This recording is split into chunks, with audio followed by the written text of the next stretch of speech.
Okay, Transition U, let's get into phase 6, which covers one of the most critical areas whenever it comes to being successful in college: networking and relationships. Let's get started with defining networking and relationships. I truly believe that networking is the foundation to building an effective relationship. What is networking? Networking is the action or process of interacting with others to exchange information and develop a professional or a social relationship. So I truly believe you should be intentional, which is something that I'll address in this phase. As a college student, intentional networking looks like being intentional as you network with your peers and being intentional as you network with professionals. If you are a criminal justice major, it would be in your best interest to network with other criminal justice majors or people who share similar interests. And then on the professional side, if you're a criminal justice major and you're looking to work in law enforcement, it would be good to network with individuals who work in law enforcement. So be intentional about who you network with. As you start to network and as you start to speak to people, introduce yourself, you start to communicate, then you start to build what's called a relationship. A relationship is a way in which two or more people or things are connected. As a student, if you are intentional, if you're on your game, if you stay prepared, which we'll get into, professionals may want to keep you around. They may see the ambition, they may see the drive, but you have to speak, you have to network, you have to shake a hand. So it is critical for you to network. It is critical for you to start building relationships. And as I just mentioned, as you start to build these relationships, you always want to stay ready. What does that mean? Number one, you need to keep a resume. A resume is a document indicating your experience, your skills, and your accomplishments. As a college student or as a new professional, you want to make sure that your resume is one page. You always want to keep a resume, but not just keep a resume, keep an updated resume. As you apply for jobs, scholarships, and other opportunities, you want to stay ready and have an updated resume on deck at all times. There are several ways to create a resume. There are several templates online. You can also use resources such as Google Docs, but keep a resume on file and make sure that you have that ready, especially if you have opportunities to network where there'll be professionals in the field you aspire to be in. Moving on, obtaining a mentor is critical to your success, not just in college, but in life. A mentor is someone who can provide a less experienced person with guidance and advice over a period of time. At each level in my life, I've had a mentor. I had a mentor in high school, which was my football coach. In college, I had several mentors who are still mentors of mine to this day. Having a mentor and a person that can guide you is critical. But once again, be intentional. It will be in your best interest to have a mentor in your field. Along those same lines, you want to make sure that you have at least 3 professional references. What is a reference? A reference is a person who will vouch for your qualifications for a job, a scholarship, or any other opportunities. As a college student, you have so many opportunities to build relationships with professionals and with people who can become a reference for you. But people will not vouch for you if you don't give the effort or if you don't communicate. One of my references coming out of college was a professor that I took my freshman year. But every Monday, Wednesday, Friday, I was in her class on time at 8 a.m. and I participated and I communicated. I visited office hours when I had questions.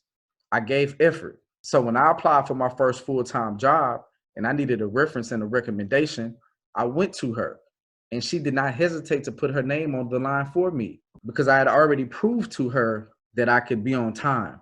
I had already proved to her that I could get the work done.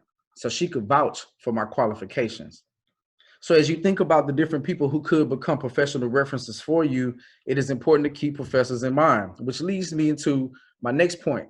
It is important to be intentional about building effective relationships with your professors. And how can you do that?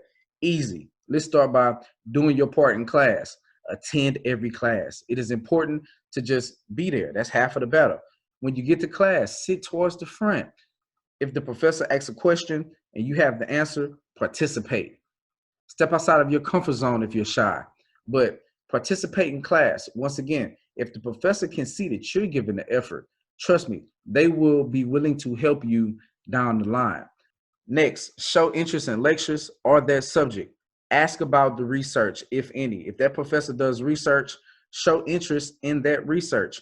If not, show a genuine interest in that subject. If you're a biology major and you're genuinely interested in that subject, and there's a professional who is also your professor, show interest and see if you could assist in the lab.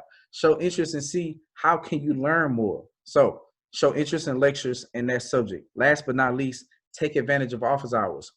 A lost art is communication. So many students have questions about a class or have questions about an assignment and they never ask.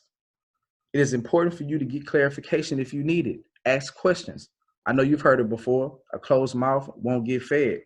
Furthermore, if you have an interest, once again, in that subject, or if you have an interest in learning more, and a professor has open office hours, schedule office hours. Talk to them. Show them that you have an interest. You never know. If an opportunity comes their way, they may have you in mind. And if they recommend you for an opportunity, you want to make sure that you what? You have their resume on deck. You have those references ready. So take advantage of office hours. Show interest in lectures in the subject. And then most of all, do your part in class. Last but not least, let's discuss experiential learning. Seek out and take advantage of opportunities. Experiential learning is about learning on the job, getting the experience. Some examples of experiential learning include internships, co-ops, volunteering. So what is an internship? An internship is an opportunity for a student to gain a professional learning experience related to their field of study or career interest. Now, an internship can be paid or unpaid. A co-op combines practical work experience with classroom-based education. So when I was in high school, many of my classmates had co-op jobs. They would get credit for being at school, but they would be at work. So the job and the class works together. And then last but not least, another way to get experiential learning would be volunteering. A volunteer serves, so you're not getting paid. Volunteering could be very valuable in regards to gaining experience, knowledge, and it can help you form connections. But as I've mentioned throughout this phase, you want to be intentional about volunteering. Now, if you have a passion to volunteer to help, for example, homeless people, then that's different. But as you start to think about your career and getting the experience you need, look to volunteer with someone or with an organization that can help you get experience in your field. Once again, the overall theme, be intentional about seeking out opportunities for internships, for co-ops, for volunteering, or any other experiential learning opportunities that you may come across. So for phase 6, I want you to complete exercise 6, 10 people to know on campus, which can be found on page 91. This exercise will challenge you to identify people on campus, such as the president, the SGA president, your financial aid counselor, your advisor, and more. Let's move on to phase 7.